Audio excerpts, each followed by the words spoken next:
Hey YouTube, and thanks for watching Junkworks Garage. Well, I'm down and out in my chair a little bit here. Back kind of went out, so I thought while I'm sitting here, I might as well go through some of my videos that I haven't put up. And these are videos that during other videos I recorded little things, and they're little tips and tricks about how to get more out of your lift. So if you have a 4-post or any kind of lift really, but mainly the 4-post lift, these are some ideas on how to get a little bit more out of it. Hopefully enjoy it and get something out of it. Here we go.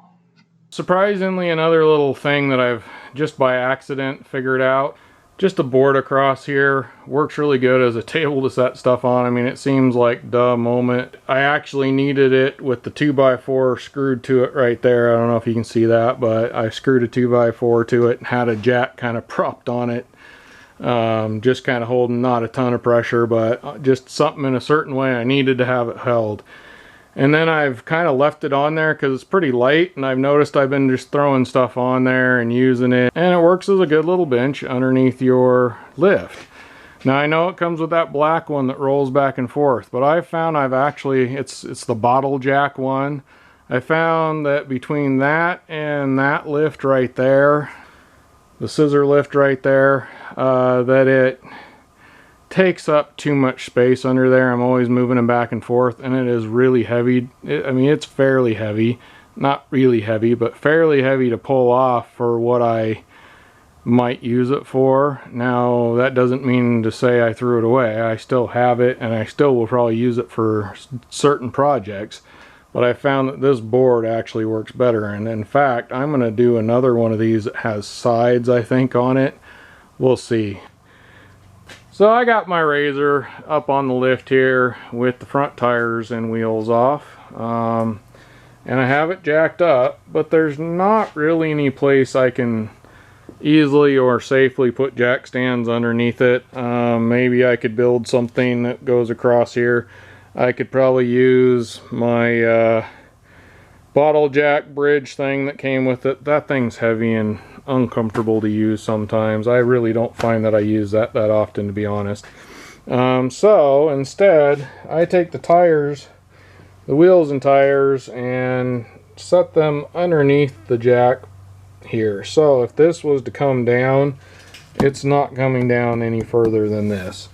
I'm not worried about this tipping back and forth, especially with something this light on there. I'm not even worried about it really coming down.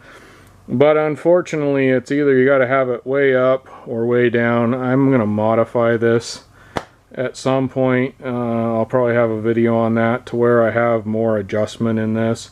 But I will say a couple times I have not lifted it all the way up to the locks, and it slowly goes down to the next lock. And if you're not paying attention, I have had it once where it actually came down fairly quickly. Luckily I had jack stands under it. So if you can't get jack stands underneath it, put the wheels and tires that you have off of your rig kind of underneath this. Or sometimes, pretty much even if I have jack stands, I'll take a wheel and tire and shove it underneath somewhere where it's underneath the car, so if it does come down yet again, it comes down on top of this and stops. So bit of a safety tip there. I know some people don't care nor want to hear about safety, but it's part of working on cars if you want to keep alive doing it. Here's another little tip or trick if you got one of these. Marking things. So I know where the bottom of this, I can go by the bottom of this where I go up to, and then underneath that is the different things I can use. So like right here I have my chair. So I got that chair and another chair over there. If I want to sit in a chair and do whatever it is I'm doing underneath a vehicle, I can set it right there, and that's a pretty good spot. It's even better actually now that I've gotten this chair, because this one raises and lowers a little bit, which is nice. If I need a chair, sit down on a chair and do whatever it is I'm doing, that's a good spot. I don't know what this is. I think I started rubbing that out because I decided that was wrong. Right there I have Jeep door, and it says open. Can't read that anymore. Yet again, I marked these quite a while ago. Now I'm kind of used to it, but Especially when I first started using this thing, I was glad to have the marks. But anyway, door open, meaning the main door, the big door, if it's open, that's as high as I can go. I believe that's with just about everything. My truck, actually, I can lift it all the way up and the door doesn't hit the cab. So it works good, better in my truck than anything, surprisingly, which is one of my taller rigs. Also, above that, I have Jeep, Explorer truck, I also have a Buick, and then I also have my van, which as you can see, I have my van all the way up. I can walk underneath every single car I have, which I'm very, very happy about, and I can comfortably walk without ducking. But also, you'll see right there it says stop, because once I hit that mark, I can still pull this out. In fact, see, and I'm hitting a little bit on one of them. But I can pull that, unlock it, so I need to go all the way up to about there, but I stop right there. And that's right when this lever starts moving. So I don't even really need to go all the way up, but I know that that's where I want to stop, so I can undo the lock. But then when I let it off here, I also know right there is where it's going to lock out at. I can put it down on its locks, and I'm comfortable to go underneath my rigs. This is the one I use the most. Obviously, I'm usually standing up and doing something underneath there. But it is nice to know kind of where things are. So I guess I just don't have the door open most of the time. I'm assuming I probably, with the door open, most of my rigs, if I go that tall, I'm good. So regardless, you can mark it how you want to, is all I'm saying. And I've been very happy to have those marks, just to kind of make sure I am not going to hit my ceiling with anything at all. And the bigger thing, I know that from here I can lift it up to there, get the lock off to lower it, because you have to lift this to get the locks off. So if you're going right up to the ragged edge of whatever the top of your car is to the ceiling and don't have enough room to lift more, you're going to end up either cutting some holes in your roof or denting the crap out of your rig.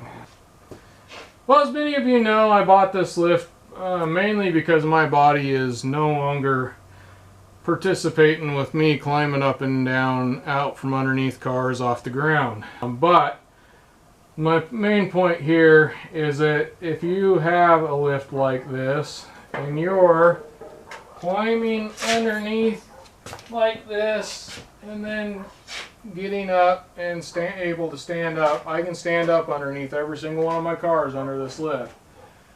But that, especially when I'm filming and I'm in and out trying to figure out where the camera needs to be or if things are right, that wears your back out real quick. It's not fun to crawl underneath.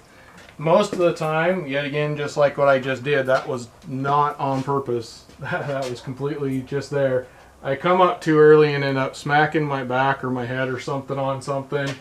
Or I come up underneath the car and end up getting my head on something because, you know, you're down like this and then you stand up and then hit something. So, if you can get a chair, roly-poly chair, I got a couple of them actually at different heights. This one's kind of nice because I can actually bring it a long way down if I need to, or I can bring it up, which is usually where I keep this one. And where I'm at right now, I can actually go underneath the whole thing without hitting my head or anything else. But I can roll here, I can look up before I stand up and know that if I stand up right here, I'm okay, and I'm looking up, paying attention where I need to be. Plus, you can sit in the chair and kind of look at what you're about to be doing, find out all the leaks that this stupid thing has, and everything like that. I can even go underneath here under the scissor lift right here without hitting anything. I can roll anywhere I want. It's usually easier, actually, for me anyway, to roll backwards. That's usually how I do it.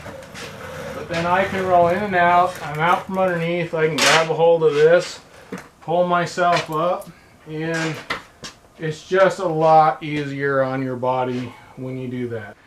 So I was getting ready to bring this thing down and started it down actually.